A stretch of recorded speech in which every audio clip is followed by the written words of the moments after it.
ഞങ്ങൾ പാലക്കാട് പോണത് വണ്ടിയുടെ ചലം കിട്ടിയിരുന്നു 2024. അപ്പോൾ അത് ക്ലിയർ ചെയ്യാൻ വേണ്ടിയിട്ടാണ് ഞങ്ങൾ പാലക്കാട് പോകുന്നത്. പാലക്കാട് RTO ഓഫീസിലേക്കാണ് പോണത്.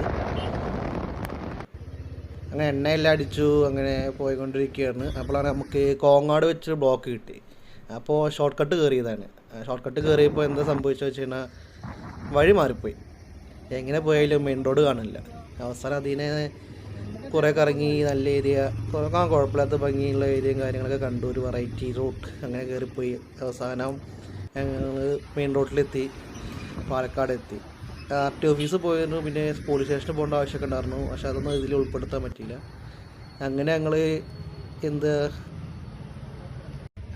അങ്ങനെ പാലക്കാട്ടെ ഫേമസ് മസാല സോഡ കുടിക്കാൻ പോയി. ആദ്യം വിചാരിച്ചു ആ കടയാണ്. പിന്നെ അതിനെ തൊട്ടടുത്തുള്ള കടയാണ് original masala motherland masala soda എന്ന് മനസ്സിലായി. അപ്പോൾ അവിടെ പോയിട്ട് ഞാൻ ഓരോ മസാല സോഡ പറഞ്ഞു. പക്ഷെ ആളുണ്ടായിരുന്നില്ല കേട്ടോ, ആളെ മകനായിരുന്നു അവിടെ ഉണ്ടായിരുന്നത്. അങ്ങനെ ഒരു മസാല സോഡ വാങ്ങി.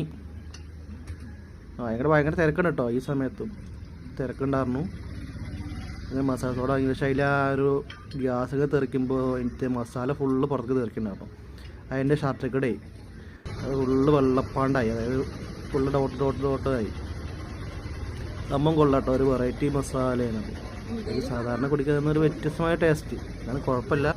അങ്ങനെ മസാല സോഡയ്ക്ക് ശേഷം നേരെ നെഹരി കയറി നോർമൽ മന്തി പറഞ്ഞു.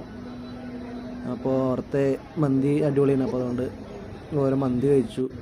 അങ്ങനെ മന്തി കഴിച്ച് നേരെ നാട്ടിലേക്ക് റിട്ടടിച്ചു. അങ്ങനെ ചെറുപ്പശ്ശേരി എത്താറായി. അപ്പോൾ ബാക്കി അടുത്ത വീഡിയോ കാണാം. ബൈ.